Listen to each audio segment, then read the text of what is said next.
মানব টিভির আজকের অনুষ্ঠানে আমি সাইদ চৌধুরী আপনাদের স্বাগত জানাচ্ছি। আজ আমরা আমাদের প্রিয় কবি মুকুল চৌধুরীকে নিয়ে আলোচনা করব, যিনি গত এপ্রিল মাসের 22 তারিখে আমাদের ছেড়ে চলে গেছেন। মুকুল চৌধুরী ছিলেন জ্যোতির্ময় কাব্যসত্তা। তার কবিতা নিয়ে আলোকপাত করবেন লেখক সাহিত্যিক মাহবুবুল হক এবং কবি প্রাবন্ধিক রেডিও টিভি উপস্থাপক জাকির আবু জাফর। জাকির ভাই, আপনি শুরু করেন। মুকুল ভাইকে তো আপনি কাছে থেকে দেখেছেন অনেক বেশি, আমাদের চেয়েও অনেক বেশি। ধন্যবাদ সাইদ চৌধুরী আপনাকে আজকের এই চমৎকার আয়োজনের জন্য। কবি মুকুল চৌধুরীকে নিয়ে আয়োজন অবশ্যই গুরুত্বপূর্ণ। আর যারা এই অনুষ্ঠান দেখছেন এবং দেখবেন, আপনাদের সবাইকে স্বাগত জানাই, শুভেচ্ছা জানাই। প্রিয় বন্ধুরা, পৃথিবীতে মানুষ আসে, মানুষ চলে যায়। শুধু মানুষ নয়, পৃথিবীতে যে আসে সেই চলে যায়, এবং পৃথিবীতে আসেই যাওয়ার জন্য। যেহেতু পৃথিবী থাকার জায়গা নয়, এটি হলো একটি ভ্রমণ, একটি সফর। মানুষ সফর করে, সফর শেষে পৃথিবীর ছেড়ে চলে যান। এই ধারাবাহিকতায় আমাদের একজন বিশিষ্ট কবি মুকুল চৌধুরী, তিনি 80-র দশক আমরা বলি বা 8-এর দশকের কবি। একজন কবি যখন প্রস্ফুটিত হয়ে যান, যখন ফুটে যান, তখন তিনি আর দশকে সীমাবদ্ধ থাকেন না, তিনি সকল দশকের হয়ে যান। আবার আমরা এটাও জানি যে অনেক সময় আমরা খণ্ডিত করি একজন কবিকে, যে এই কবি অমুক ঘরানার, অমুক গোত্রের কিংবা অমুক দলের। আসলে কবির ওই অর্থে কোনো দল থাকে না। কবি হলেন সকল মানুষের, সকল কালের। কবিকে যিনি গ্রহণ করবেন, তিনি কবির মহত্ব বুঝবেন, এবং যিনি গ্রহণ করবেন, কবি তার হয়ে উঠবে। সেই অর্থে মুকুল চৌধুরী 8-এর দশকের হলেও তিনি আসলে সব দশকের কবি। মুকুল চৌধুরীর একটি বিশেষ বিষয় হলো তিনি একজন বিশ্বাসী কবি। আমরা যারা পৃথিবীতে সফর করি, অর্থাৎ পৃথিবীতে আল্লাহ আমাদের পাঠিয়েছেন, বিশ্ব নিয়ন্তা আমাদের পাঠিয়েছেন, আমরা সেই বিশ্ব নিয়ন্তার অধীনে থেকে বিশ্ব নিয়ন্তাকে বা তার যে সৃষ্টির রহস্য এবং তার যে বিশ্ব জগতের রহস্য উন্মোচন করার চেষ্টা আমরা করি। এই ক্ষেত্রে কবিরা সবচেয়ে বেশি এগিয়ে থাকেন, এবং সেই কবিরা এগিয়ে থাকেন যারা বিশ্বাসী কবি। একজন বিশ্বাসী কবি তিনি কোনোভাবেই সীমাবদ্ধতার মধ্যে থাকেন না। তিনি নিজের থেকে বেরিয়ে পরিবার, সমাজ, রাষ্ট্র হয়ে বিশ্বের হয়ে যান, এবং শুধু বিশ্বের নয়, তিনি বিশ্ব জগতের হয়ে যান। মুকুল চৌধুরী ঠিক তেমনি বিশ্ব জগতের চিন্তায় মগ্ন ছিলেন। তার কবিতা, বেশিরভাগ কবিতায় বিশ্ব জগতের যে সৃষ্টি রহস্য, বিশ্ব জগতের সৃষ্টির মধ্যে যে বিস্ময় লুকিয়ে আছে, বিশ্ব জগতের মধ্যে মানুষ যে একটি বিস্ময়, এই বিষয়গুলো অসাধারণভাবে চিত্রকল্প সহ বা চিত্রায়িত হয়েছে। মুকুল চৌধুরী তিনি আধুনিক কবি। আধুনিকতার যে ঢেউ আমরা জানি যে 30-এর দশকে আমাদের এখানে প্রবেশ করেছে, সেই 30-এর দশক থেকে আধুনিকতার যে যাত্রাটা শুরু হয়েছে, 80-র দশকে এসে এই আধুনিকতারও বদল হয়েছে। আধুনিক কবিতার এখানে বদলটা কেন, একটু পেছন ফিরে যেতে হয় আমাদের। আমরা 30-এর কথা জানি যে 30-এর কবিরা বেশিরভাগ সময় ইউরোপের কবিদের অনুকরণে কবিতা লিখেছেন। এরপরে 40-এর দশকে যারা এসেছেন তারা আধুনিক কবিতাকে আরেকটু এগিয়ে নিয়েছেন, কিন্তু সবচেয়ে এগিয়েছে আধুনিক কবিতা 50-এর দশকে। 40-এ কবি জসিম উদ্দিন তিনি আধুনিক কালে থেকেও ঠিক আধুনিক কবিতার ধরনে কবিতা লেখেননি। তিনি আধুনিক বিষয় নিয়ে লিখেছেন, তিনি গ্রামকে আধুনিক করে তুলেছেন, কিন্তু আধুনিক কবিতার ধরনে লেখেননি। সৈয়দ আলী হাসান তিনি আধুনিক কবিতা লিখেছেন। আবার ফররুখ আহমদ তিনি পুরনো এবং আধুনিকতার মিশেলে একটি ছান্দসিক ব্যাপার, নিজস্ব জগৎ সৃষ্টি করেছেন। এইভাবে আহসান হাবিব, আবুল হোসেন এরা 40-এর দশকে ছিলেন। কিন্তু 50-এর দশকে এসে আল মাহমুদ, শামসুর রহমান, শহীদ কাদরী, ফজল শাহাবুদ্দিন এই কবিরা এরা আধুনিক কবিতাকে অনেক দূর নিয়ে গেছেন, অনেক দূর এগিয়েছেন। 60-এর দশকে এসে এই কবিতার আরেকটু বাঁকবদল হয়েছে। 60-এর দশক কিছুটা 50 থেকে বেরিয়ে এসে নতুন একটি চিত্রকল্প নির্মাণের চেষ্টা করেছিল, কিন্তু সেই চেষ্টায় সবাই হয়তো সফল হননি। এর মধ্যে আব্দুল মান্নান সৈয়দ, আবুল হোসেন এই দুজন কবি একটু আলাদা হয়েছেন। 60-এর আরেকজন বিশিষ্ট কবি হলেন আফজাল চৌধুরী। আফজাল চৌধুরী একটি গুরুত্বপূর্ণ ভূমিকা আছে 60-এর দশকে। আমি এই কথাটা পরে বলবো যে আফজাল চৌধুরীর ঠিক ঘনিষ্ঠ ছিলেন মুকুল চৌধুরী। নাম শুনে মনে হয় দুজন ভাই, কিন্তু না, দুজন ভাই নন, কিন্তু ভাইয়ের চেয়েও গুরুত্বপূর্ণ বেশি। যাই হোক, 60-এর দশক থেকে যখন 70-এ এসে আমাদের আরো বাঁকবদল হলো, একটি মুক্তিযুদ্ধ হলো, আমরা স্বাধীনতা পেলাম। সেই মুক্তিযুদ্ধের সময় এসে 70-এর কবিতা হয়ে গেল স্লোগান ধর্মী। এই স্লোগান ধর্মী কবিতা অনেকটা বাংলা কবিতাকে মানে উচ্চকণ্ঠ করে তুলেছিল। মানে বাংলা কবিতার চিত্রকল্প কিংবা নান্দনিকতা অথবা নন্দন তত্ত্ব এগুলা একটু ছেড়ে, এগুলাকে ছাড়িয়ে এটি একটি স্লোগান ধর্মী হয়েছিল। 80-তে এসে এই কবিতা আবার বাঁক নিয়েছে। 80-তে কবিতা এসে, বাংলা কবিতা এসে আধুনিক যেমন তেমনি চিত্রকল্প, তেমনি বর্ণনা, তেমনি বাণী একইভাবে 80-র দশকের কবিতা হয়ে উঠলো জীবন ধর্মী, জীবন ঘনিষ্ঠ। এবং এই 80-র দশকে এসে এক ঝাঁক বিশ্বাসী কবির আবির্ভাব ঘটলো। এই বিশ্বাসী কবিদের মধ্যে গুরুত্বপূর্ণ একজন কবি হলেন কবি মুকুল চৌধুরী। মুকুল চৌধুরী এখানেই হলেন অনন্য। তিনি একই সাথে আধুনিক, একই সাথে জীবনধর্মী, একই সাথে তিনি পরাবাস্তবতাকে এনেছেন, পরাবাস্তব হয়েও তিনি আবার বাস্তববাদী। এটিও মুকুল চৌধুরীর একটি বিশিষ্ট গুণ, তিনি পরাবাস্তবতার বিষয়গুলো এনেছেন, কিন্তু তিনি বাস্তববাদী কবি। আধুনিক কবিরা জীবনকে দুঃখের অংশ থেকে কেটে নিয়েছে। আধুনিক কবিতা মানে দুঃখের কবিতা, হতাশার কবিতা, একাকিত্বের কবিতা, একেবারে বিচ্ছিন্নতার কবিতা, ভোগের কবিতা। কিন্তু 80-র দশকের যারা বিশ্বাসী কবি তারা বলল যে না, শুধু দুঃখের কবিতা আধুনিক হবে না, আধুনিক কবিতায় সুখের কবিতাও থাকবে। শুধু একাকিত্বের কবিতা নয়, সামগ্রিক কবিতাও থাকবে আধুনিক কবিতায়।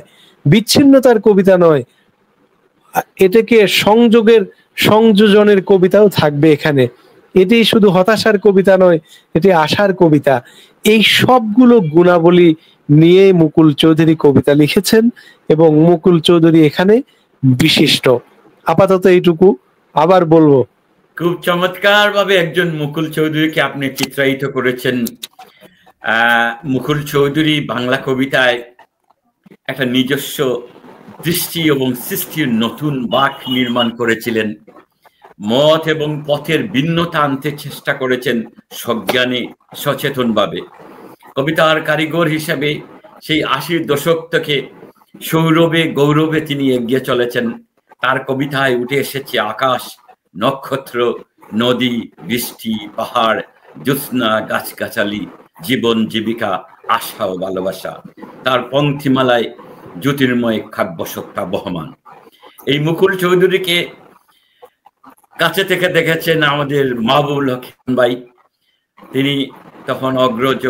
মুকুল ভাইয়েরা আমাদের যদিও অনেক সিনিয়র, কিন্তু মাহবুব ভাইয়ের তুলনায় অনেক জুনিয়র ছিলেন। কখন দেখলেন মাহবুব ভাই, কেমন দেখেছিলেন শুরুতে? আসসালামু আলাইকুম ওয়া রাহমাতুল্লাহ। رب اشرح لي صدري ويسر لي امري واحلل عقدة من لساني يفقهوا قولي رب زدني علما। সবাইকে আন্তরিক শুভেচ্ছা, ভালোবাসা এবং শ্রদ্ধা। ঢাকায় এসেছি আমি 69-এ, তার আগে ছিলাম উত্তরবঙ্গে, সে কাহিনী আর বলবো না। ততটা মানে উত্তরবঙ্গে থাকাকালে ততটা বুঝতে পারিনি ওদের সম্পর্কে। ঢাকায় এসে মানে 80 দশকের কবিদের সঙ্গে তখন ওরা ছোট, মানে 69-এর কথা বলছি, কিন্তু ধীরে ধীরে 6 জনের কথা খুব ভেসে উঠছিল। 6 জনের কথা যতদূর আমার মনে পড়ে, কারেকশন করে দিবে জাকির আবু জাফর।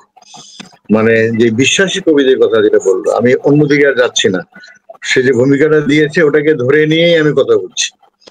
মানে ওটা লেগাসি অফ দি পাস্ট হিসেবে ধরে নিয়ে আমি এটা পরম্পরা সৃষ্টি করছি যে 80 দশকে শুধু যে বিশ্বাসী কবিরাই ছিল তা নয়, সেটা সে বলেও নেই, কিন্তু বিশ্বাসী কবিদের কথা বলেছে এবং তার আগের কথাও সে বলেছে। 80 দশকে দুটোই ছিল, দুদিকেই ছিল, এবং সবসময় দুদিকেই আছে, বিশ্বাসী অবিশ্বাসী, অন্য সব ধরনেরই, সব বিশ্বাসের, সব মতবাদের, সব দর্শনের কবিতাই তো আমাদের দেশে ছিল সবসময়। যাই হোক, তো আমি যে 6 জনের নাম স্মরণ করে আছি সেটা হলো যে মতিউর রহমান মল্লিক, মকুল চৌধুরী, নামটা ছোট বড় মিলে হয়ে যাবে, তারপরে আসাদ বিন হাফিজ, কবি বুলবুল সরওয়ার, মোশাররফ হোসেন, হাসান আলী।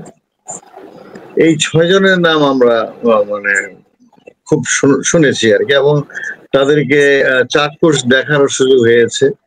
হ্যাঁ, মানে 69-এ যে সবার সঙ্গে দেখা হয়ে গেছে মনে পড়ছে না, কিন্তু 70-এ এসে অনেকের সঙ্গে আমার দেখা হয়েছে।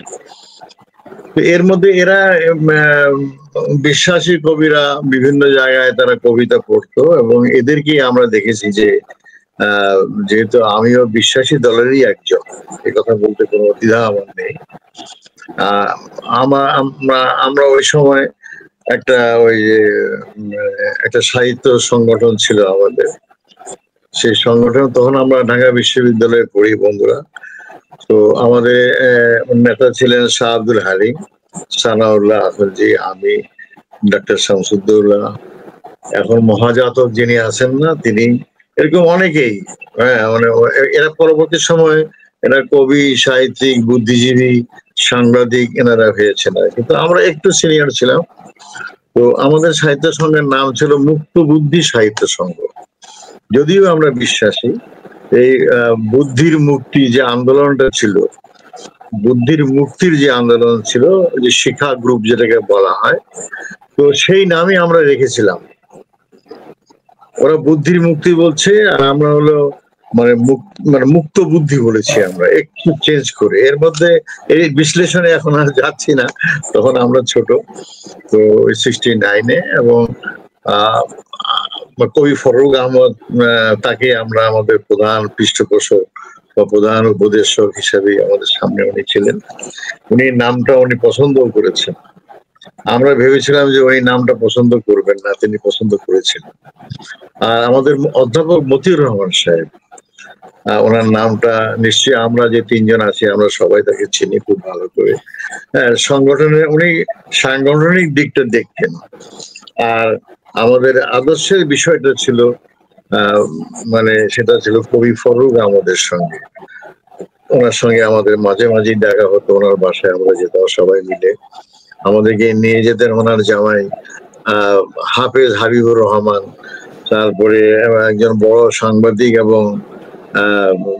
সাংবাদিক এবং আলেম, ওনার নাম হলো জুলফিকার আহমদ কিসমতি। মতিউর রহমান সাহেবের নাম আমি আগেই বলেছি। ওখানে গিয়ে আমরা ফজলে খোদাকে দেখেছি, হেমায়েত হোসেনকে দেখেছি, এরা সব নাম করা লোক সবাই। হ্যাঁ, শামসুল হুদা, জাকির আবু জাফর, তোমরা সবাই চেনো ওনাদেরকে। কবি ফররুখ আহমদকে ঘিরে যারা ওই সময়গুলোতে যাওয়া আসা করতো, 70 দশকের কথা বলছি। এবং এটার সঙ্গে আমাদের ডক্টর হাসান জামান সাহেবের কথা যদি আমি না বলি তাহলে সত্যের অপলাপ হবে। ডক্টর হাসান জামান সাহেব আমাদেরকে খুব প্রেরণা দিয়েছেন, উদ্দীপনা দিয়েছেন। তিনি আন্তর্জাতিক খ্যাতি সম্পন্ন একজন ইসলামী চিন্তাবিদ ছিলেন। মূলত উনি ছিলেন তমুদ্দুল মজলিসের লোক। তমুদ্দুল মজলিস কিছুটা তেমন কিন্তু একটু ভাগাভাগি হয়ে গেছে। সে কথা বলতে গেলে অনেক কথা বলতে হবে। হ্যাঁ, তো সেদিকে আমি যাচ্ছি না। ওখানেও একটু মানে ওই যে আধুনিকতার মানে কমিউনিজম বলি বা সমাজতন্ত্র বলি, সেটার একটা বিরাট ধাক্কা ছিল। তো 40 দশক থেকে ধীরে ধীরে ধীরে এটা কিন্তু বাড়ছিল, কোনো দিক থেকে বাড়ছিল, কোনো দিক থেকে কমছিল, আমি সংক্ষেপে বলছি আর কি। তো যাই হোক, মানে এই যে বিশ্বাসী যে কয়েকজনকে আমরা পেলাম, তাদের মধ্যে কিন্তু সবাই আবার এক ধরনের নয়। তাদের মধ্যে যেমন ধরেন মল্লিক বা মুকুল চৌধুরী, এরা খুব কাছাকাছি। আসাদ বিন হাফিজও মোটামুটি কাছাকাছি। কিন্তু বুলবুল সরোয়ার, কবি বুলবুল সরোয়ার আবার এটাকে ছাড়িয়ে আবার সে বিভিন্ন ফ্রন্ট করে ফেলেছিল, বিভিন্ন ভাবে বিভিন্ন ফ্রন্ট করে ফেলেছিল। সে একেবারে ওইভাবে ওদের মতো করে আবার হয়নি। হ্যাঁ, সে একদম বাংলাদেশের সীমানা ডিঙ্গিয়ে যতদূর যেখানে যাওয়া যায় সে চেষ্টা সে করেছে। বাকিরা মোরলেস, এই পাঁচজন মোরলেস, পাঁচজন মোশাররফ হোসেন, হাসান আলীম, সবাই কিন্তু গুণী, সবাই গুণী, এবং পরবর্তী জীবনে এরা সবাই কিন্তু প্রতিষ্ঠিত কবি, সাহিত্যিক, সমালোচক হয়েছেন আলহামদুলিল্লাহ। ওদের বয়স হয়তো এখন 75-এর 65, 66, 67 এই ধরনের হয়ে গেছে। তো এরা সবাই কিন্তু একেবারে মাত করে ফেলতো। হ্যাঁ, মূলত এদের যে বিষয়টা ছিল, এরা যে ধারাটা আর কি, মুসলিম মানে বাঙালি মুসলিমদের যে সাহিত্য ধারা, সেটার মধ্যে যে ইসলাম প্রসঙ্গ বা মুসলমানদের যে প্রসঙ্গ, মুসলিম জীবনের প্রসঙ্গ, তাই না? তো সেগুলোকে নিয়ে এনাদের চর্চা বেশি ছিল। এবং এনাদের যে ইয়েটা ছিল যে আমরা ধারাবাহিক ভাবে সেই আরবের সময় থেকে, আমাদের রসুলের সময় থেকে নিয়ে এই পর্যন্ত ধারাবাহিক ভাবে মানে যেটাকে নাম দেওয়া হলো ইসলামী সাহিত্য। এর আগে এইভাবে কিন্তু খুব সচেতন ভাবে ইসলামী সাহিত্য বলে কোনো বিষয়কে আলাদা করা হয়নি। এদের মধ্যে খুব মানে ইসলামের দিক থেকে খুব ঘনিষ্ঠ হয়েছেন মল্লিক ভাই। তো মানে গীতিকার, মানে একেবারেই গীতিকার হয়েছেন, অন্য প্রসঙ্গ কাজ করেছেন, সাংগঠনিক কাজও করেছেন। তারপরে আসাদ বিন হাফিজ কবি ছিলেন, অন্যান্য সব দিকেই ঠিক আছে, কিন্তু উনি আবার সংগঠক হয়ে গেলেন বড় করে। বুলবুল সরোয়ার কিন্তু ওইভাবে সংগঠক হন নাই। সাহিত্য সংগঠক বলতে যেটা বোঝায়, বা সাহিত্য জন বলতে বা সংস্কৃতি জন বলতে সেভাবে না। হ্যাঁ, তিনি শুধু এক্সপেরিমেন্ট করছেন, এবং মানে যে কোনো ধর্ম বর্ণ নির্বিশেষে সবার সাহিত্যকে চয়ন করে, হ্যাঁ, একটা শুদ্ধ সাহিত্য বা একটা মানে বিশ্বজনীন সাহিত্য সৃষ্টি করার জন্য চেষ্টা করেছেন। কিন্তু ওই যে জাকির আহমদ যে কথাটি বলেছে, যে বিশ্ব সাহিত্যের যে একটা সুর ছিল দুঃখবোধ, বিশেষ করে শেক্সপিয়ার থেকে শুরু করে, তাই না, তাদের যে নাটক এই কথাগুলো কিন্তু বুলবুল সরোয়ার খুব বলতো, যে বিশ্বের যে আরতি, বিশ্বের যে যন্ত্রণা, বিশ্বের যে প্রেম কাতরতা, হ্যাঁ, যা কিছু সবই কিন্তু দুঃখকে নিয়ে বিরহ, দুঃখকে নিয়ে সুখ, দুঃখকে নিয়ে প্রেম, যা কিছু। হ্যাঁ, তো যাই হোক, মোশাররফ হোসেন এবং হাসান আলীমও কিন্তু অনেক এক্সপেরিমেন্ট করেছে হাসান আলীম। এবং হাসান আলীম এদিক থেকে এই যে আমাদের যে ব্যাকরণ, সাহিত্যের ব্যাকরণ, কবিতার ব্যাকরণ, মানে যা কিছু ও চেষ্টা করেছে। ও কিন্তু সায়েন্সের ছাত্র, হ্যাঁ, সায়েন্সের ছাত্র, পেশা হিসেবে সে কেমিস্ট, কিন্তু অবাক ভাবে সে এটা করেছে। এদের মধ্যে একটা একতাও ছিল, আবার এদের মধ্যে মানে নানা মাত্রিকও ছিল। এটাও একটা, কিন্তু সবাই এই ব্যাপারটা বলে না, সবাই তাদেরকে ইসলামিক বলে চালিয়ে দেয়, ঠিক তা না। কিন্তু এদের মধ্যে আলাদা স্বাতন্ত্র্য ছিল। হ্যাঁ, যেমন মুকুল চৌধুরীকে সেই হিসেবে বিশ্বাসী কবি হলেও যে কথাটা বলেছে জাকির আবু জাফর, আমি তার সে সম্পূর্ণ একমত। তার চলন বলন, চলাফেরা একটু গাম্ভীর্য ছিল, ইসলামিক ফাউন্ডেশনে চাকরি করতো। আমি এদের সবাইকে কিন্তু তুমি করে মানে বলতাম, এখনো বলি। আপনি তো আমাদের দাদা ভাই। তো মুকুল চৌধুরীর সঙ্গে আমার যোগাযোগটা একটু কম হতো। আমি আবার ওই যে ইসলামিক ফাউন্ডেশনে একসময় আমি চাকরিও করেছি। আজম মানে শামসুল আলম সাহেব যখন ইসলামিক ফাউন্ডেশনে গেলেন, তখন আমরা দুই বন্ধু আবু জাফর এবং আমরা কিছুদিন ওখানে কাজও করেছি। এবং ইসলামিক ফাউন্ডেশনে ইসলামপন্থী কবি, সাহিত্যিক, বুদ্ধিজীবীদের ওখানে সংস্থাপন করা বা অন্য মন্ত্রণালয় থেকে আনা, অন্যখান থেকে এখানে এনে নতুন চাকরি দেওয়ার স্কোপ তো খুব কম থাকে সরকারি চাকরিতে, তাই না? সেই কাজগুলো আমরা করেছি প্রথম 3 মাস। ওইভাবে একটু পরিচয় হয়ে গেছিল। ইসলামিক ফাউন্ডেশনে তখন কিন্তু প্রথম দিকে তো ওই যে ইসলামের কাজকর্ম হতো সেটা ছিল একটু উঁচু তলার। আবুল হাশেম, তারপরে আমাদের অন্যান্য যারা, নাম বললে অনেক সময় চলে যাবে। তো এরপরে এসে গেল এই যে এদের মধ্যে কিন্তু এরা সবাই ইসলামিক ফাউন্ডেশনের অনেকগুলো ম্যাগাজিন বেরোতো। শুধু তাই নয়, এরা সব পত্রিকায় কিন্তু এরা লেখা দিত। এদের মধ্যে কিন্তু অদম্য স্পৃহা ছিল এবং খুব পজিটিভ কতগুলো বিষয় ছিল, এরা কাজ করতে চেত। তো যাই হোক, মুকুল চৌধুরী আবার দেখি আমাদের জাকির আবু জাফর ভাই চমৎকার একটা ভূমিকা দিয়েছেন। এর থেকে একটু বিস্তৃত যদি আলোচনা ক্যাম্পাসে আসেন। উনি তো যেমন কবি, তেমন ছড়াকার, তেমন উপস্থাপক, শিল্পী। জাকির ভাই সাহিত্য সম্রাট না, সে আমাদের কবিতার আবেগ কোন সবুজ জমিনে মুকুল ভাই ছিলেন এক সরব পরিব্রাজক। 4 দশকের অধিক সময় তিনি বিরামহীন হেঁটে হেঁটে মাড়িয়েছেন কবিতার নতুন নতুন দেশ ও প্রদেশ। মুকুল চৌধুরীর সৃজন বিশ্বে দৃশ্যমান ভাবের সমুদ্র ছিল। আধ্যাত্ম, মরম, মানুষের মানচিত্রে মুক্তির যুদ্ধ, প্রিয়তমা গান্ধর্ব গান, উম্মা 100 কোটি হাহাকার, এই সবই তার কবিতায়, তার কাব্যে, তার চেতনায়, তার চিন্তায়, তার মননে সবসময় ছিল।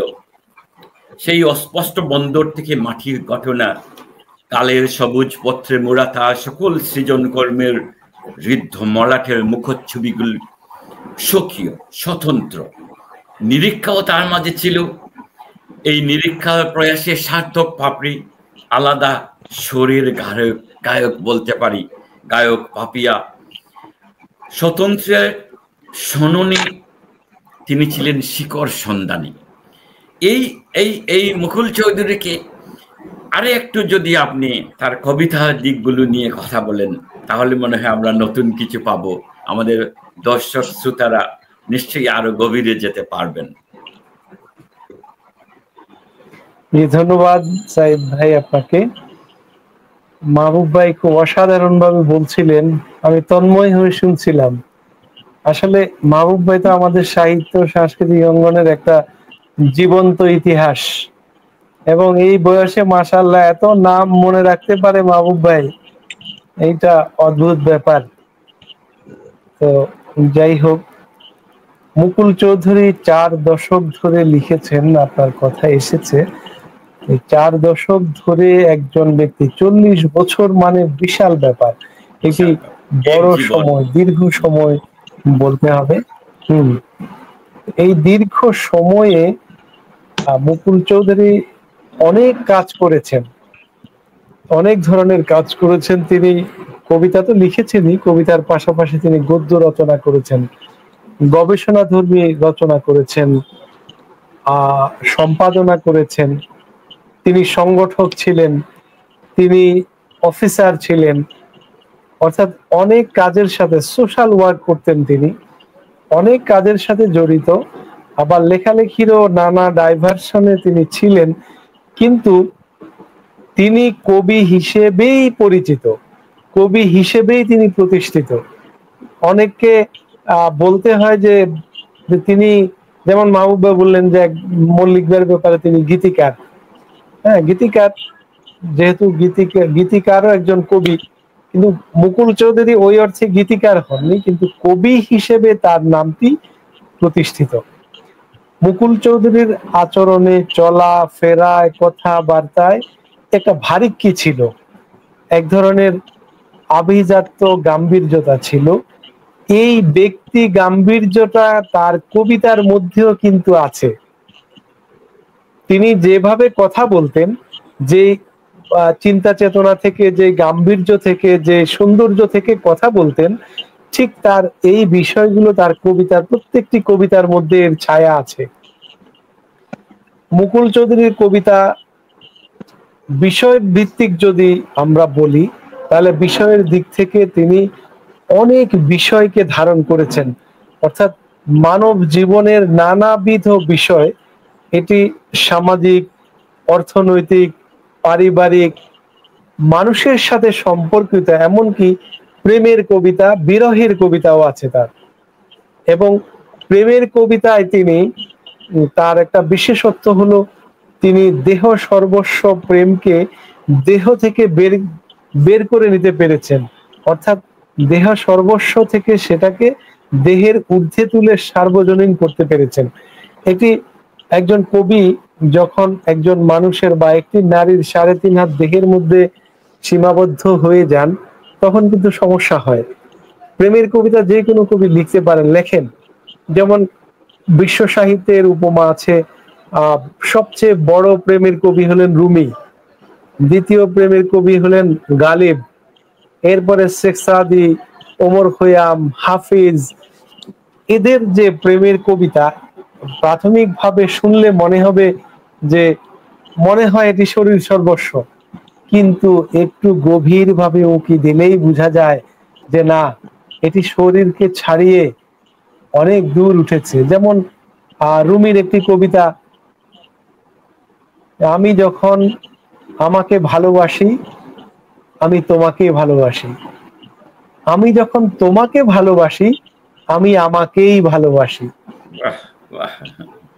এই যে আমি এবং তুমি, এই গভীরতা, এই তোমাকে ভালোবাসি মানে আমাকেই ভালোবাসি, এটি প্রথম শোনায় বা প্রাথমিকভাবে মনে হবে কোনো প্রেমিক প্রেমিকাকে কিংবা প্রেমিকা প্রেমিককে বলছে।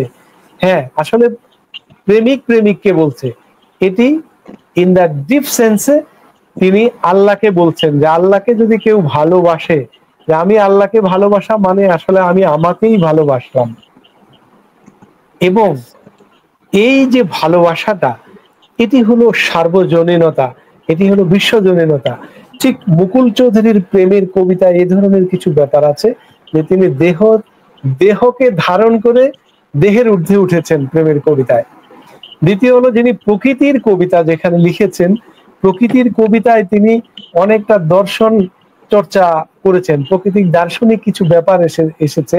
যেমন একটি কবিতার কথা আমি বলতে পারি, যে তিনি বলছেন যে বৃষ্টি আমার কোনো বিবেচনার বিষয় নয়, আমি বৃষ্টির ধারি না, আমার যা কিছু কেন্দ্র সেটি হলো মেঘ, আকাশে মেঘ ধরলেই বৃষ্টি তো ঝরবেই।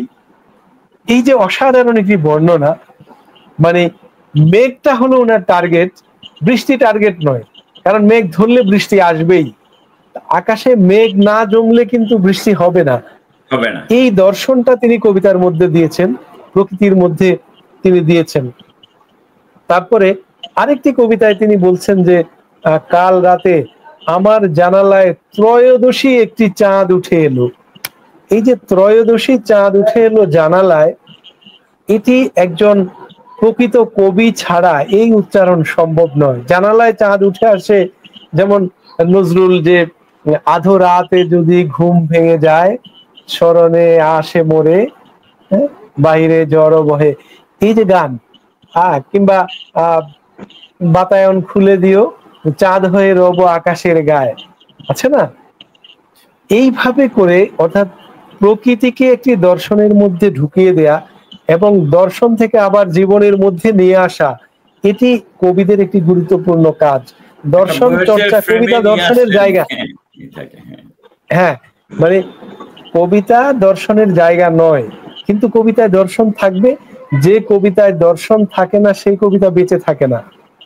কিন্তু কবিতা দর্শন হয়ে উঠবে না, দর্শন কবিতা হয়ে উঠবে। মুকুল চৌধুরী এই কাজটি করেছেন এবং সজ্ঞানে করেছেন তিনি, এবং সিরিয়াসলি করেছেন। এরপরে তিনি যেখানে সামাজিক কবিতা লিখেছেন, যে কবিতাগুলো সমাজ নিয়ে লিখেছেন, সেখানে তিনি সমাজের সুস্থতা, সমাজের সৌন্দর্য, সমাজের নিয়মানুবর্তিতা এবং সমাজের যেই নিয়মগুলো একজন মানুষকে মানুষ করে তোলে সেই বিষয়গুলোকে তিনি সামাজিক কবিতার মধ্যে আনার চেষ্টা করেছেন। এবং সামাজিক কবিতার মধ্যে তিনি বিভেদ রেখা মিটিয়ে মানুষ হিসাবে মানুষকে মহৎ করার একটি চেষ্টা তিনি করেছেন। পারিবারিক যে দৃষ্টিভঙ্গিতে কবিতাগুলো তিনি লিখেছেন, সেই পরিবারকে তিনি একটি কেন্দ্রবিন্দু হিসেবে, মানুষের একটি আশ্রয়স্থল হিসেবে বা একটি শান্তির জায়গা হিসেবে উল্লেখ করেছেন। এইভাবে করে তিনি যখন দেশের কবিতা লিখেছেন তখন সেখানে দেশকে তিনি একেবারে হৃদয়ের সাথে, বুকের সাথে মিশিয়ে কথা বলেছেন। দেশ যে হৃদয়েরই একটি অংশ বা বুকের একটি অংশ, সেই বিষয়গুলো তার কবিতার মধ্যে এসেছে। এবং এই যে বিষয়গুলো, আমি এতগুলো বিষয় বললাম, এর মধ্যে সবচেয়ে ঘনিষ্ঠ বিষয় হলো মানব জীবন, মানে পারিবারিক জীবন, ব্যক্তিগত জীবন, সামাজিক জীবন, দেশীয় জীবন, আন্তর্জাতিক জীবন, প্রেমের জীবন, বিরহের জীবন, সব জীবন তো একটি জায়গায় এসে দাঁড়ায়, সেটি হলো মানব জীবন। এই মানব জীবন যে একটি রহস্যময় বিষয়, মানব জীবন যে পৃথিবীতে একটি শ্রেষ্ঠ উপহার এক আল্লাহর তরফ থেকে বা সৃষ্টিকর্তার তরফ থেকে, এই শ্রেষ্ঠ উপহারটিকে কিভাবে মানুষ পরিশীলিত করলে সেটাকে উন্নত করা যাবে, এই বিষয়গুলো তিনি বেশ চমৎকার ভাবে এনেছেন। আমি একটি প্রসঙ্গের আগের আলোচনায় বলেছিলাম যে আফজাল চৌধুরীর কথা। আফজাল চৌধুরী 60-এর দশকের একজন খুবই গুরুত্বপূর্ণ কবি, এবং আফজাল চৌধুরীর সাথে মুকুল চৌধুরীর সম্পর্কটাও ছিল খুবই ঘনিষ্ঠ। আফজাল চৌধুরী তিনি এক সময় একটু অন্যরকম কবিতা লিখতেন, পরে তিনি একেবারেই বিশ্বাসী ধারায় কবিতা লিখেছেন। মাহবুব ভাই একটি গুরুত্বপূর্ণ কথা বলেছেন যে 80-র দশকে শুধু বিশ্বাসীদের আগমন ঘটেনি, না, শুধু বিশ্বাসীদের আগমন ঘটেছে 80-র দশকে, এটি গুরুত্বপূর্ণ, কিন্তু কবিতা সব দশকে বিপুল কবিরা লিখেছেন। এবং 80-র দশকে এক ঝাঁক কবি এসেছেন যারা বাংলা কবিতাকে আধুনিকতার নিরিখে এগিয়ে দিয়েছেন, সেটা বিশ্বাসের বাইরের ধারা, এবং তাদের মধ্যে বিশ্বাস অবিশ্বাস দুটোই কাজ করেছে। তারা মিথ নিয়ে কাজ করেছেন, বাংলা ভাষায়, বাংলা কবিতায় মিথ নিয়ে কাজ করেছেন অনেক কবি। তার মধ্যে 80-র দশকের কবিদের মধ্যে বিশ্বাসী ধারার কবিতারাও মিথ নিয়ে কাজ করেছেন, আর বিশ্বাসী একেবারে নয় যারা, তারাও মিথ নিয়ে কাজ করেছেন। 80-র দশকে একেবারে নাস্তিক কবিও ছিল, একেবারে আস্তিকও ছিল, আবার দুটার মিশেল কবিও ছিল এবং আছে এখনো। এই মিলে বাংলা কবিতা 90-এর দশকে এসে এটা আরেকটু চাউর হয়েছে। কিন্তু এই সবকিছু মিলিয়ে একটি ভারসাম্য রক্ষা করেছেন কবি মুকুল চৌধুরী। এখানে কবি মুকুল চৌধুরী কবিতার বিশেষত্ব রয়েছে। আপনি আমাকে অনেক স্মৃতি মনে করিয়ে দিয়েছেন। আমি তখন একেবারে নতুন, 80-র দশকের শেষ। আমরা তখন যখন কবিতা লিখতে শুরু করলাম, আফজাল চৌধুরী তখন সিলেটে আমাদের অভিভাবক, সংলাপ সাহিত্য সংস্কৃতি ফ্রন্টের চেয়ারম্যান। তা আমি আসি যুক্ত হলাম অ্যাসিস্ট্যান্ট সেক্রেটারি, তারপরে আমাকে সেক্রেটারি করে নিলেন। আমি অত্যন্ত তরুণ, কিন্তু আফজাল চৌধুরী ভালোবেসে আমাকে সহযোগিতা করে নিলেন। তখন আমরা যাদের পেলাম, মুকুল চৌধুরী সিলেট থেকে, তমিজউদ্দিন লুদি, তারপরে সুলাইমান আহসান, এরা আমাদের অগ্রজ কবি। এবং এই সময়টাতে আমার এখনো যতদূর মনে আছে, মুকুল ভাইয়ের কবিতা, মুকুল ভাইয়ের সব কবিতা মুখস্থ করা যেত না, কারণ ওই অতটা ছন্দসিক্ত নয়, একটু মুগ্ধ কিন্তু তথ্যভিত্তিক, গ্রামীণ জনপদের কথা, পারিবারিক আবহ, ধর্মবিশ্বাস, রাজনীতি। তো প্রথম যে কবিতাটা আমাকে নাড়া দিয়েছিল যতদূর মনে আছে, পাতলা কুয়াশা গায়ে মেখে কিশুই বাড়ি ফিরছে, ফিরতে ফিরতে খড়ের চুল্লির পাশে হিম হাত শেখা, ফিরতে ফিরতে অন্ধকার চাঁদের লণ্ঠনে পথ দেখা, ফিরতে ফিরতে বিকেলের সুখ গুড়ের ছাদের মতো ফিকে হয়ে যাওয়া, এক ফাঁকে মায়ের বকুনির পিছে পিছে পিঁপড়ার আগে আগে পড়ার টেবিলে হাঁটে পিঠার পায়েসের বাটি। কে বেশি মোহিত, পিঁপড়া না শীতের পিঠা? কে বেশি আনন্দ পায়, পিঠা না মায়ের মুখ? বরাবর শীত এলেই সব স্মৃতি প্রবাল, বারবার খুঁজে খুঁজে হন্য হই একটি লাঠাই, যেখানে মাঞ্জা দেয়া সুতোর ভেতর আমার কিশোর বেড়া লুকিয়েছিল শীতের সন্ধ্যায়। এরকম এরকম কবিতা উনি লিখতেন, আর আমরা মোহিত হতাম একেবারে। এই আমাদের যে শীতের বিকেলে আমরা কি করতাম সেগুলোও যেমন কবিতায় আসতো, আবার এই কবিতার ভিতর দিয়ে আমাদের জীবনবোধও চলে আসতো। তিনি আরেকটা কবিতায় লিখেছিলেন, ঢালু বেয়ে উঠে আসছে মেঘ, ঢালু বেয়ে উঠে আসছো তুমিও, করিডোরে আমি কার দর্শনার্থী, মেঘকে বলি হে মেঘ আমি তো কালিদাস নই, তোমাকেও বলি ওগো মেয়ে আমি তোমার কে, কত জন্মেছে না জবাব না পেয়ে 17 বছর ধরে লেখা বিরহগাথা থেকে কয়েক পংক্তি আবৃত্তি করব বলে যেই না ঝোলা বেগে হাত ঢুকিয়েছি, তুমি বললে বৃষ্টি থামুক, নয়তো বৃষ্টির জাপটায় সব বিরহ উপমা মেঘের রাজ্যে হারিয়ে যাবে। আমি বললাম হ্যাঁ, আমার বিরহগাথা কেন, উপমান যেখানে শরীরে হাজির সেখানে শব্দের অভিঘাতের চেয়ে নন্দনের আনন্দই শ্রেয়। এরকম অনেক কবিতা আমরা তখন মুগ্ধ হয়ে দেখতাম, অন্য অনেক কবিদের চেয়ে ডিফারেন্ট তফাৎ ছিল। ওই সময়টাতেই কবি আল মাহমুদ লিখলেন, বাংলা সাহিত্যের প্রধান কবি ও কথাশিল্পী আল মাহমুদ লেখলেন মুকুল চৌধুরী সম্পর্কে। আমরা মুগ্ধ হয়ে পড়লাম।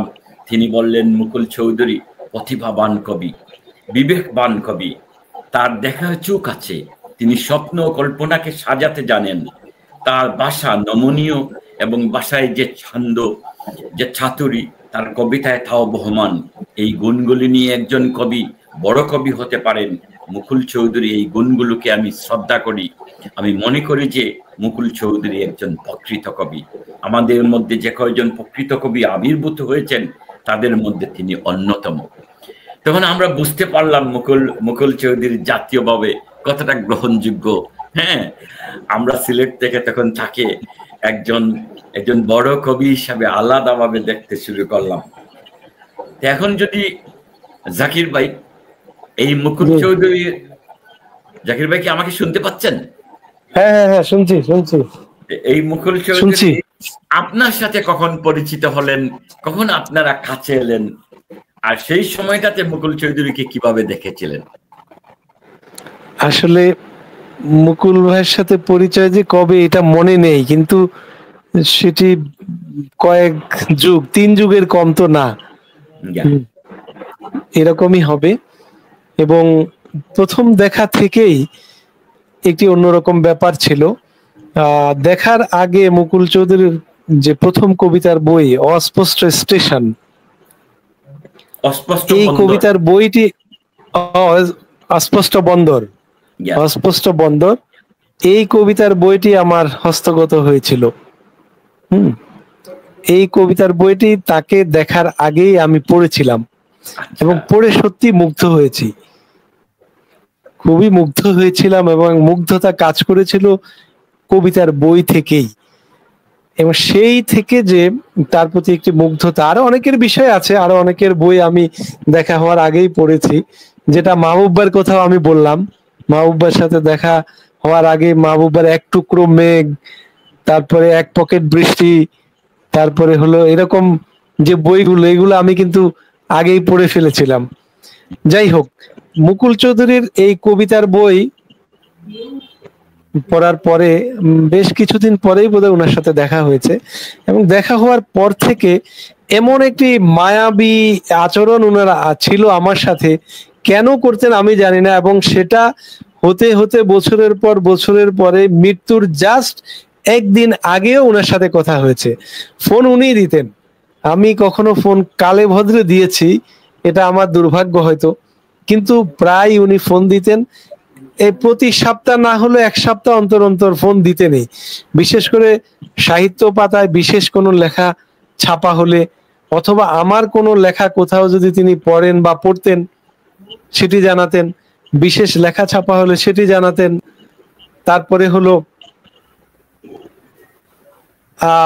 কারো কোনো বিষয়ে কোনো কথা থাকলে সেটি জানাতেন, অর্থাৎ মত বিনিময় করতেন। আবার আরেকটি বিষয় তিনি করতেন, যে বাংলাদেশের বিশিষ্ট লেখকদের বিষয়ে, কবিদের বিষয়ে জানতে চাইতেন। কোন লেখকদের বিষয়ে কোন বিষয় তিনি জানতে চাইতেন, ফোন করে বলতেন যে অমুকের এই কি অবস্থা, বা অমুকের এই যে জিনিসটা দেখছি এটা কেমন, কি হচ্ছে ভেতরে, এই জিনিসগুলো তিনি জানতে চাইতেন। তো এই জানার মধ্যেও আমি তো বয়সে ওনার অনেক ছোট, কিন্তু কথা যখন বলতেন এতই আন্তরিকতার সাথে, এত ভালোবাসা দিয়ে, এক ধরনের ভালোবাসা এবং রেসপেক্টনেস মিশিয়ে যে কথাটা, হৃদয় গলিত কথা যেটাকে আমি বলবো, হৃদয় থেকে উৎসারিত কথা বলতেন। আমি যখন কোনো কথা বলতাম, তিনি যদি না বুঝতেন তখন জি বলে একটি টান, জি বলে একটা টান যে দিতেন, এটি আমার কাছে খুব হ্যাঁ, এটি একটু খুবই ভালো লাগতো আমার। যাই হোক, ইসলামিক ফাউন্ডেশনে তিনি ছিলেন। ফাউন্ডেশনের অনেক সিরাত উপলক্ষে যে এক সময় কবিতা পাঠের আয়োজন হতো, তিনি আয়োজনগুলো করতেন। আমরা কবিতা পড়েছি। কবিতা পড়ার জন্য যেভাবে তিনি দাওয়াত দিতেন, কি অদ্ভুত লাগতো। মেহমানদারি করতেন, খাম দিতেন হাতে। সবকিছু মিলে মুকুল চৌধুরী আসলে আমার কাছে মনে হয় একজন প্র্যাকটিসিং মুসলিম ছিলেন। অর্থাৎ আমাদের সমাজে, আমাদের এখানে বিশ্বাসী অনেকে আছে, কিন্তু প্র্যাকটিসিং বিশ্বাসীর সংখ্যা খুবই কম। আমরা মুখে বলি, কিন্তু বাস্তবে আমাদের অনেক কিছু বিহেভের ক্ষেত্রে সমস্যা হয়, ব্যবহারের ক্ষেত্রে সমস্যা হয়। মুকুল চৌধুরী এই ক্ষেত্রেও তিনি ব্যতিক্রম ছিলেন। তিনি কাব্যিক সৌন্দর্যের সাথে কথা বলতেন, কাব্যিক সৌন্দর্যের সাথে চলাফেরা করতেন, এবং তিনি কাব্যিক সৌন্দর্যকে নিজের মধ্যে জাগিয়ে রাখার চেষ্টা করতেন। ঠিক তার আচরণে, তার কথায় এবং দৃষ্টিভঙ্গিতে এগুলো প্রকাশ পেত। তো আরেকটি বিষয় হলো, গুরুত্বপূর্ণ বিষয়, তিনি কারো সমালোচনা খুব বেশি করতেন না। হয়তো অনেকের অনেক কিছু অপছন্দ হতো, কিন্তু সেটা বললেও খুব ছোট আকারে বলতেন, কিন্তু অত সমালোচনার মধ্যে তিনি যেতেন না। কিন্তু তার কিছু মানুষের বিহেভ, কিছু মানুষের কথাবার্তা, আচরণে খুব কষ্ট পেতেন। এই তার কষ্টটা ছিল একটা বিশাল রকমের বিষয়, বুকের মধ্যে তিনি এটা রাখতেন, কিন্তু এটা খুব বেশি প্রকাশ করতেন না। আমি অনেকগুলো বিষয় জানি যে বিষয়গুলো তিনি বুকের মধ্যে ধারণ করে রাখতেন, কষ্ট করতেন, কষ্ট পেতেন। হ্যাঁ, বিশেষ করে কবিতাঙ্গনে যে পরিশ্রম তিনি করেছেন, যেভাবে তারা উঠে এসেছেন, তার স্বীকৃতিটা ওভাবে মিলে নেই। নিশ্চয় মাহবুব ভাই আমার সাথে দ্বিমত পোষণ করবেন না। এটা যারা ইসলামী অঙ্গনের বা ইসলামপন্থী যারা, তাদের একটি সমস্যা হলো তারা যা কিছু করে, যা কিছু বলে, সেটা মৃত্যুর পরে বলে, জীবিত থাকতে নয়। আব্দুল মান্নান সৈয়দের একটি বিখ্যাত কথা আছে যে যারা বামপন্থী তারা জীবিত অবস্থায় শেয়ালকে বাঘ বানায় আর বাঘকে শেয়াল বানায়। মুসলমানেরা, ইসলামপন্থীরা জীবিত অবস্থায় বাঘকে শেয়াল বানায় আর মারা গেলে শেয়ালকে বাঘ বানায়। এই হলো ইসলামপন্থীদের অবস্থা। অর্থাৎ মৃত্যুর পরে যা কিছু করার করবে, আগে করবে না। আগে কোনো স্বীকৃতি নাই, আগে কোনো শ্রদ্ধাবোধ নাই। আর দ্বিতীয় যে বিষয়টা ওনার ছিল, আমি এটা সমালোচনা করছি না, যে তিনি বলতেন যে যতটুকু দরকার ততটুকু ব্যবহার করবে, এর বাইরে না। এই ব্যবহার যে বিষয়টা, ব্যবহার করবে, একজন কবিকে ব্যবহার করবে, কোনো সন্দেহ নাই, কিন্তু ব্যবহারটা হতে হবে সৌন্দর্যের ভেতর দিয়ে, সেটি প্রয়োজনের ভেতর দিয়ে, এবং সমাজ ও রাষ্ট্রের জন্য যতটা গুরুত্ব বহন করে সেই গুরুত্বকে সামনে রেখে হতে হবে। কিন্তু শুধুমাত্র সামান্য স্বার্থের জন্য ব্যবহার, এটি এই জায়গাটায় মুকুল চৌধুরীর বিরাট কষ্ট ছিল। আমি এই কথাটা বলছি এই জন্য যে সামনে যারা বেঁচে আছেন তাদেরকে যেন আমরা অন্তত কদর করতে পারি। তাদের হৃদয়ে অনেকের অভিমান এখনো আছে। জীবিত কবিদের মধ্যে যাদের নাম মাহবুব ভাই নিলেন, সুলাইমান হাসান ভাই, হাসান আলিম ভাই, কিংবা মোশাররফ হোসেন খান, বুলবুল চারওয়াত এখন একেবারে নির্বাক। এরকম কবি যারা আছে তাদের অনেক দুঃখ ছিল, বেদনা ছিল। সিলেটের আরেকজন কবিকে আমার এই মুহূর্তে মনে পড়ছে, কবি দিলোয়ারের কথাও কিন্তু মুকুল ভাই খুব বলতেন। দেলোয়ারের সাথে আমার অনেকবার দেখা হয়েছে, অনেক লেখা চেপেছি, এবং দেলোয়ার সাহেবের একজন কবি দেলোয়ারের এক সন্তান ছিলেন। হ্যাঁ হ্যাঁ কিশোর ইবনে দেলোয়ার।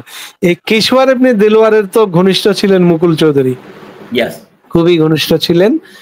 তো এই বিষয়গুলো তারা শেয়ার করতেন আর কি পরস্পর। যাই হোক, আপনি যে প্রসঙ্গ তুলেছেন যে আমার সাথে ব্যক্তিগতভাবে, এটা তো আসলে বলতে বলতে শেষ হবে না। দীর্ঘ সময়ের বিষয়, দীর্ঘ সম্পর্কের বিষয়। তিনি চাকরি ছেড়ে দেওয়ার পরে চলে গেলেন ঢাকা ছেড়ে সিলেটে। সিলেটে গিয়ে তিনি বেশ অসুস্থতা বোধ করলেন, অসুস্থ হয়েই ছিলেন। মাঝে মাঝে হয়তো আসতেন ঢাকায়, কিন্তু বেশিরভাগই থেকেছেন সিলেটে। সিলেটে উনি গুরুত্বপূর্ণ ছিলেন, কোনো সন্দেহ নাই, কিন্তু ওভাবে তাকে যে একটা সংবর্ধনা দেয়া, পুরস্কৃত করা, এই মাপের একজন কবি, তাকে ওই অর্থে কোনো সংবর্ধনা বা পুরস্কৃত করা হয়নি। এই জিনিসগুলো আমার কাছে মানে খুবই কষ্টের বিষয়। আমার নিজেরও তার বিষয়ে কষ্টের বিষয় যে এত স্যাক্রিফাইস, এত কষ্ট। হ্যাঁ, উনি কষ্ট করেছেন, উনার যা যা উনি পাবেন, কোনো সন্দেহ নাই। কিন্তু একজন কবিকে মূল্যায়ন না করলে আমরা জাতি হিসেবে তো বড় হতে পারবো না। একটি জাতি বড় হয় কিভাবে? তার শিল্পকলা, তার সাহিত্য, তার সংস্কৃতি, তার সভ্যতা, তার ইতিহাস, ঐতিহ্য, এটাকে ধারণ করেই তো বড় হতে হবে। কিন্তু আমরা সেই বিষয়গুলো কিভাবে একেবারেই ভুলে ঠিক টেলিভিশনের মতো একটি অংশ কেটে নেই, বা একটি খণ্ডিত অংশে আমরা বিচরণ করি। আমরা সার্বজনীন অংশ, জীবনের সার্বজনীন অংশ নিতে পারি না। আমরা আশা করি যে সার্বজনীন অংশ আমরা নিব, সে আশা করেই আমি আপাতত এই কথা শেষ করলাম। জাকির ভাই, আপনি কিন্তু দারুণ একটা কঠিন কথা বলেছেন, এবং এটা আমাদের সাবকন্টিনেন্টে, বিশেষত বাংলাদেশে, আমাদের সৃষ্টিশীল জগতে, বুদ্ধিভিত্তিক জগতে এই জিনিসটা অনেক বেশি। শুধু আমাদের ইসলামিস্ট বা ধর্মীয় মূল্যবোধ সম্পন্ন মানুষের মাঝে না, সকলের মাঝে এই কাজটা বেশি, যে আমাদের কলিজা ছোট। আমরা অন্যকে তুলে ধরতে চাই না, অন্যের মূল্যায়ন করতে চাই না। করলে কি জানো, আমি তার চেয়ে ছোট হয়ে যাই। অথচ পৃথিবী অনেক বড়, জগৎ অনেক মুক্ত। আমরা এই জায়গায় একটা সমস্যা আছে। আর আমাদের যারা ইসলাম চিন্তা ভাবনা সম্পন্ন, ইসলামী চিন্তাধারার লোক, তারা কারোর সামনে প্রশংসা করাকে এক ধরনের নিরুৎসাহিত করেন, এবং এই বুধটা কেন যেন তাদেরকে একটা ব্লক করে রেখেছে, একটা বলয়ের ভিতরে। এবং সত্যি কথা বললে মুকুল ভাইও এটা থেকে মুক্ত ছিলেন না। তিনি যেমন কষ্ট পেয়েছেন, অন্যরা তাকে তুলে ধরেনি। তিনিও কিন্তু তার সমসাময়িক বা সিনিয়র বা জুনিয়রদের ওই সময়টাতে খুব একটা লিখেছেন বলে মনে পড়ে না। যদিও শেষের দিকে এসে তিনি অনেক কাজ করেছেন, কবি আফজাল চৌধুরীকে নিয়ে ওনার বই বের করেছেন, এইসব কাজ করেছেন। আমরা যখন মোটামুটি সামনে আসছি, তখন আমরা চেষ্টা করেছি মুকুল ভাই, সুলাইমান হাসান, তামিজউদ্দিন লোদী, নিজামুদ্দিন সালেহ সহ ধরেন আমাদের সামনে যারা ছিলেন, এবং জাতীয়ভাবে ধরেন কবি আল মাহমুদ থেকে শুরু করে আল মুজাহিদি, যাদেরকে আমরা গুরুত্বপূর্ণ হিসেবে দেখেছি বা সিলেটে অতিথি হিসেবে নিয়ে এসেছি, কিংবা আপনারা যারা আমাদের আপনজন হয়েছেন, আপনাদের আপনি নিশ্চয়ই এটা দেখবেন যে আপনি জাহির আবু জাফর, কিংবা বলেন আমাদের ফজলুল রক্তহীন, আমি এদেরও নিয়ে লিখেছি। আর আমার বন্ধু বান্ধব একেবারে লোদী ভাই, সুলাইমান হাসান ভাই, মুকুল ভাই, এমনকি আরো জুনিয়র যারা সেলিম আউয়াল, বা আমার জুনিয়র যারা আরো 5-10 বছর, এদের উপরে লেখবার চেষ্টা করেছি। কিন্তু একটা সময় এই জিনিসটা কম ছিল। কবি দিলওয়ারকে নিয়ে আমি কত লিখেছি। হ্যাঁ, অর্থাৎ আমরা যে কাজটা করেছি, সম্ভবত এটা দেশের বাইরে যাওয়ার কারণে, বাইরে যে সাহিত্য সংস্কৃতিতে যে চেষ্টা, যে প্রয়াস, যে মুক্ত চিন্তা, উদারতা, এইটা হয়তো আমাদের কিছুটা প্রভাবিত করেছে। কিন্তু দেশের ভিতরে এই জিনিসটা এখনো আমার কাছে অভাব মনে হয়। এক ধরনের, আমি এটা কলিজার ব্যাপার, এটা ক্ষুদ্র হৃদয়ের, হৃদয়হীনতার কিছু ব্যাপার আমার কাছে মনে হয়। তবে হ্যাঁ, আপনি জেনে খুশি হবেন, যদিও আমি মুকুল ভাই যখন পুরোপুরি সিলেটে আসছেন তখন আমি দেশের বাইরে চলে এসেছি, বা এখান থেকে আমরা চেষ্টা করেছি। মুকুল ভাই কিছু কিছু অ্যাওয়ার্ডও পেয়েছেন, আমরা যারা এই অ্যাওয়ার্ডগুলো দিয়েছি আমরা তাদের উজ্জীবিত করবার চেষ্টা করেছি। যেমন বিলেত থেকে তিনি বিএনএস এই সাহিত্য পুরস্কার পেয়েছিলেন, বা সিলেটে আমাদের রাগিব আলী সাহেবরা একটা সাহিত্য চালু করেছিলেন, সেখানেও তিনি যাতে উৎসাহিত হন, তিনি যাতে এই পুরস্কারটা পান, সেটা আমরা ওনাদের উদ্বুদ্ধ করবার চেষ্টা করেছি। রাগিব রাবিয়া এই পুরস্কারের নাম ছিল। তারপরে জাহালাবাদ সাহিত্য পুরস্কারটাও তিনি পেয়েছেন 2012-তে।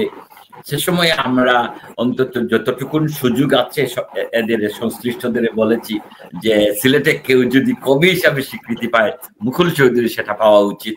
এটা আমরা করার চেষ্টা করেছি। কিন্তু আমাদের সময়ে যারা লেখালেখি করেছেন, মুকুল ভাই কিন্তু তাদের কারোর উপর লেখেন নাই, ফলে এরা যে উজ্জীবিত হয়ে প্রণোদিত হয়ে মুকুল ভাইকে লিখবে এই কাজটা কম হয়েছে। আর যারা আমাদের চেতনার বাইরে ছিলেন, যারা মুকুল ভাইকে বিশ্বাসী কবি হিসাবে, তৌহিদবাদী এই নান্দনিক কবি হিসাবে যারা পছন্দ করতো না বা আমাদের এই ভাবধারার কাছাকাছি ছিল না, তারা তো লেখে নাই হীনতার কারণে, নিচুতার কারণে, তাদের ব্লক মাইন্ডের কারণে, তাদের নাস্তিকতার কারণে। এইটাও একটা কারণ হয়েছে, ফলে কিছুটা হলে ওরা বঞ্চিত হয়েছেন, এটা সত্য। আমরা মনে হয় অনেক অনেক কথা মাহবুবের কথা শুনি, মাহবুবের কথা শুনি।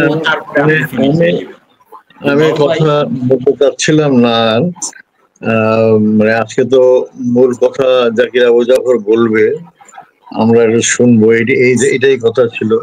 তো আমি একটু দুঃখ প্রকাশ করছি যে সুলাইমান হাসানের কথাটা আমি খুব উল্লেখযোগ্য ভাবে সেভাবে বলেছি না, আমার মনে নেই, বয়সের কারণে হয়তো। সুলাইমান হাসানও কিন্তু ওই যে বললাম 6-7 জনের মধ্যে একজন। আমি কয়েকজনের নাম বলেছি তো, মানে ভুলও হয়তো সুলাইমানের নামটা ভুলে বাদ পড়েছে। হ্যাঁ হ্যাঁ, মনে হচ্ছে। কারণ সুলাইমান ভাইকে আমি যখন এসে পেয়েছি, একজন তিনি আমাদের প্রথম অভিভাবক হয়ে গিয়েছিলেন। মানে উনি আমাদের এতটাই ভালোবেসেছেন যে মনে হতো একেবারে আপন ভাই, মানে এক ধরনের গার্জিয়ানশিপ নিয়েছিলেন। আফজল স্যার যখন আমাদের খুব ভালোবাসলেন, তখন আফজল স্যারের ডান দিকে বাঁ দিকে যারা ছিলেন, বিশেষত সুলাইমান হাসান ভাই, মানে সাংঘাতিক রকম ভাবে আমাদের আপন করে নিয়েছিলেন।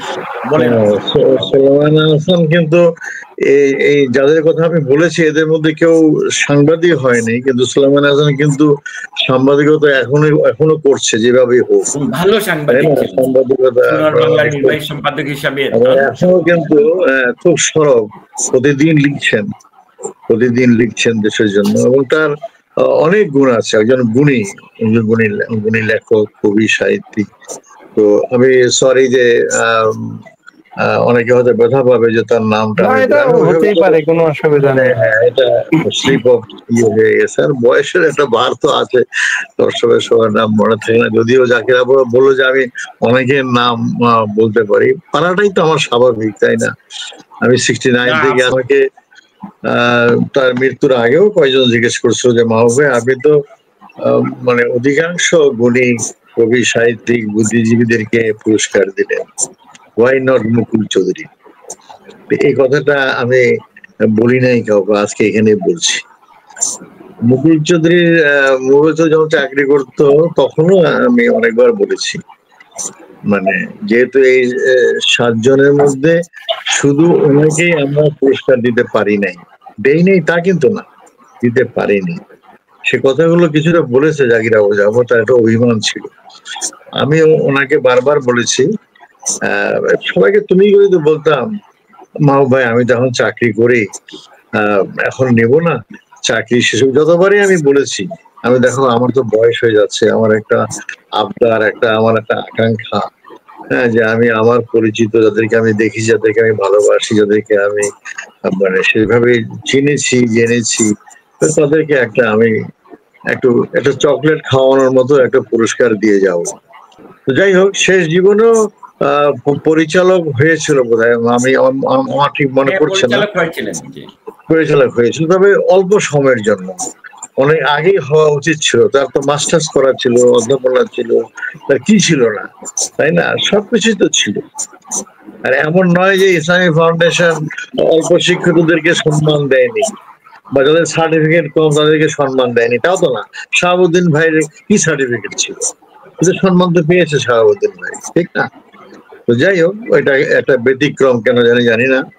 তো আমি কিন্তু মানে আল্লাহকে সাক্ষী রেখে বলছি, আমি কিন্তু মানে আমি অনেকবার বলেছি, কিন্তু উনি একই কথা বলেছেন যে আমি চাকরিটা যখন আমি অবসর গ্রহণ করবো তখন নেব। ঠিক অবসর গ্রহণের পরপরই কিন্তু আমি তাকে অ্যাপ্রোচ করেছি। তখন তিনি একদিন আমাকে বললেন যে মামা ভাই, অনেক ব্যথা আছে, অনেক বেদনা আছে, মানে মুরব্বীরা আমাদের জন্য কিছু করেননি। তা আমি বললাম, দেখো সেই হিসেবে তো আমি তো তোমাদের, মানে দুষ্টামি করে বললাম যে আমি তো তোমাদের এক ধরনের মুরব্বী, আমরা তো চেষ্টা করছি। না, আবারও বললো যে না, আপনার কথা বলছি না, বা আপনাদের কথা বলছি না, আপনি নামটা বললো যে আমি আপনাদের কথা বলছি না, মুরব্বীর। এখন কোন মুরব্বী আমি ঠিক বুঝতে পারিনি। মুরব্বীরা তো মুরব্বীরা আমাদেরকে সেভাবে দেখেননি। সুতরাং আপনাদের কাছ থেকে আর পৃষ্ঠপোষকতা নেওয়ার চিন্তা আমি করছি না। এই কথা আমি কিন্তু খুব অনুরোধ করেছি। একটা ব্যত্যয় ঘটে গেল। হ্যাঁ, তোমরা যারা 80 দশকের সৈনিক, কেউ সেনাপতি, কেউ এটা, কেউ, তাই না? সবাই তো বড়, সবাই তো বীর। বীরদের মধ্যে তো আর ভাগ করা যায় না, তাই না? তো অনেক চেষ্টা করতে হবে। তো উনি নিতে চাননি, উনি আমি ওনার ইন্তেকালের পরে কিন্তু এইসব কথা উঠছে, বা আমার কাছে অনেকে জিজ্ঞেস করছে। আমি যেটা মনে করি যে আল্লাহ তাকে মানে জান্নাতবাসী করবেন ইনশাআল্লাহ, আমরা আশা করি এবং বিশ্বাস করি। আমাদের আস্থা, বিশ্বাস, তিনি জীবনকে সেভাবেই কিন্তু গড়ে তুলেছেন, আল্লাহর খাঁটি বান্দা হিসেবে গড়ে ওঠার চেষ্টা করেছেন। এটা মানে মানে উনি কবি হন, সাহিত্যিক হন, বুদ্ধিজীবী হন, যাই হন, মানুষকে যে কারণে পাঠানো হয়েছে, হ্যাঁ, সেই কারণটা কিন্তু তিনি এই দিক থেকে উনি একজন সফল মানুষ। তিনি কাজ করেছেন, আল্লাহ যতটুকু তাকে মেধা, প্রতিভা যা কিছু দিয়েছেন, তাই না, সেটা তিনি সেভাবে কিন্তু আমি বলবো উনি একজন সফল মানুষ। অনেক ধন্যবাদ যে তুমি এটা আয়োজন করেছো, হ্যাঁ, যেখান থেকে এটা ছড়িয়ে যাবে, সবার কাছে এই কথাগুলো মানে চলে যায়, বিশেষ করে জাকির আবু জাফরের কথাগুলো। ধন্যবাদ বাবু ভাই, অনেক সময় দিলেন, অনেক মূল্যবান তথ্য স্মৃতিচারণ করলেন। জাকির ভাই, আপনি সমাপনী কথা বলে আজকে অনুষ্ঠান এখানেই শেষ করবেন। আমরা প্রায় 1 ঘন্টা হয়ে গেছে, আপনার কাছ থেকে শেষ কথাগুলো শুনবো। ধন্যবাদ সাইদ চৌধুরী ভাই আপনাকে। মাহবুব ভাই সবসময় বিনয়ী মানুষ, তিনি এভাবেই কথা বলেন। মাহবুব ভাইয়ের বক্তব্য কিন্তু কাটবেন না, অবশ্যই না, অবশ্যই না, এক একটা শব্দই তো আমার জন্য নিয়ামত। যাই হোক, আমরা মোটামুটি 1 ঘন্টার বেশি কথা হয়ে গেছে। কিভাবে সময় যে চলে যায়, নেটের 1 ঘন্টা তো বিরাট সময়, অনেক কথাই হয়েছে। তো আমরা যে কথাগুলো বলেছি, যে পর্যালোচনা করেছি, এটা আসলে অন্যের জন্য বলা না, নিজের জন্যই বলা। এবং আমরা যারা এখনো বেঁচে আছি, পৃথিবীতে বিচরণ করছি, আমাদের জন্যই বলা। আমরা যতটা সম্ভব আমাদের কাজ এবং কথাকে এক জায়গায় আনার চেষ্টা করব, আমাদের চিন্তার আলোকে কাজ করব এবং কাজ আর কথাকে এক জায়গায় আনার চেষ্টা করব। এবং এই কি মুরব্বী বলতে যেটা মাহবুব ভাই বুঝেননি, আমি বুঝেছি, আমি সেটা বলতে চাই না মুরব্বী কাদেরকে বুঝিয়েছেন বা কেন তিনি এই শব্দ ব্যবহার করেছেন। মাহবুব ভাইও বুঝেন, কিন্তু এখন তিনি বলছেন বুঝেন না। মুরব্বী কাদেরকে সেটা বোঝা যায়। এই মুরব্বীদেরকেও আমরা বলবো যে তাদেরকে এইসব বিষয়ে আরেকটু পদক্ষেপ নেয়ার জন্য, এবং সেই পদক্ষেপটা অবশ্যই রাসূল সাল্লাল্লাহু আলাইহি ওয়াসাল্লামের সুন্নাহ অনুযায়ী নেবেন। রাসূল কবিদেরকে যেভাবে সম্মানিত করেছেন, যেভাবে মর্যাদাবান করেছেন, যেভাবে তুলে ধরেছেন, এটি পৃথিবীর ইতিহাসে দ্বিতীয় কোনো নজির নেই। একটি মসজিদের মধ্যে একজন কবির জন্য আলাদা করে মিম্বার সাজিয়ে দিয়েছেন, এবং সেই মিম্বারে দাঁড়িয়ে কবি কবিতা পড়তেন, নিচে বসে রাসূল এবং তার সঙ্গীরা কবিতা শুনতেন। এটি কল্পনা করা যায়? একবার কল্পনা করুন। পৃথিবীর শ্রেষ্ঠ মানুষ, বিশাল সম্মান, পৃথিবীর শ্রেষ্ঠ মানুষ, হ্যাঁ পৃথিবীর শ্রেষ্ঠ মানুষ, তিনি একজনকে মিম্বারে তুলে দিলেন, তিনি কবিতা পড়ছেন, আর তিনি সহ তার সব সাহাবীরা কবিতা শুনছেন। শুনতে শুনতে তিনি কখনো আবেগ আপ্লুত হয়ে বলছেন যে, হাসান তোমার উপর কি জিব্রাইল সওয়ার হয়েছে? কিংবা কখনো বলতেন, জাযাকাল্লাহু আল জান্নাহ ইয়া হাসান, হাসান এর বিনিময়, কবিতার বিনিময় হলো জান্নাত। তিনি কবিতা শুনে তার প্রশংসাসূলক কবিতা, এই যে আমরা যে কথাটা আপনি বলেছেন যে মানুষের প্রশংসা করা যাবে না, না, মানুষের প্রশংসা মানে সত্য বলা, এবং সত্য বলতে বারবার তাগিদ দেওয়া হয়েছে, কৃতজ্ঞ হওয়ার জন্য বারবার তাগিদ দেওয়া হয়েছে। আমরা প্রশংসা এবং তোষামোদকে মিলিয়ে ফেলেছি। তোষামোদ কোনোভাবেই জায়েজ নাই, এক করে ফেলেছি।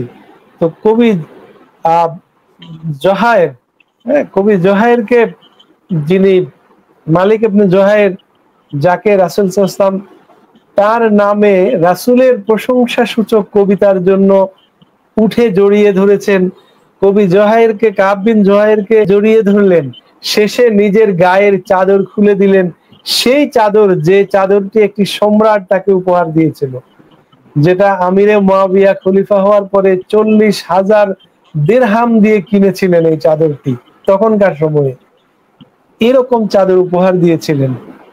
আমি বলবো এই জিনিসগুলো রাসূলের জীবন থেকে নিতে হবে। আমাদের সুন্নতের মধ্যে শ্রেষ্ঠ সুন্নতের অনেকগুলো, একটি হলো এই কবিতা শোনা, একটি হলো কবিদেরকে পৃষ্ঠপোষকতা করা, আরেকটি হলো শুদ্ধ ভাষায় কথা বলা, আরেকটি হলো সুন্দর ভাষায় কথা বলা। এগুলো শ্রেষ্ঠ সুন্নতের একটি, এগুলো গ্রহণ করতে হবে আমাদের। রাসূলের সারা জীবনে তিনি কখনো অশুদ্ধ ভাষায় কথা বলেননি, কখনো মন্দ ভাষায় কথা বলেননি, এবং এমন সুললিত ভাষায় কথা বলেছেন যে সাহাবীরা শুনতে শুনতে তাদেরকে মৃত ভেবে মাথায় পাখি বসে থাকতো। এরকম ঘটনাও ঘটেছে। আমাদের মুরব্বী যারা, তাদেরকে এই রাসূলের এই সুন্নতটা গ্রহণ করার জন্য আমি বিনীত অনুরোধ করব। এবং কবি মুকুল চৌধুরী যে আফসোস নিয়ে মরেছেন, এই দুঃখ নিয়ে আর কেউ যেন পৃথিবী থেকে না যান, সে কথাটাই আমি বলতে চাই। তো আজকে যারা শুনেছেন এবং আয়োজন করেছেন, সাইদ ভাই আপনাকে ধন্যবাদ, মাহবুব ভাই আছেন তাকেও ধন্যবাদ জানাই, এবং বিশিষ্ট শ্রোতা মণ্ডলী আপনাদেরকে ধন্যবাদ জানাই। আল্লাহ হাফেজ। আপনারা দুইজনকে এত মূল্যবান সময় দিয়ে পুরো ঘন্টা জুড়ে কথা বলবার জন্য, তথ্য উপস্থাপন করবার জন্য, আগামী দিনের ক্ষেত্রে পরামর্শ দেওয়ার জন্য ধন্যবাদ জানিয়ে এখানে শেষ করছি। আল্লাহ হাফিজ।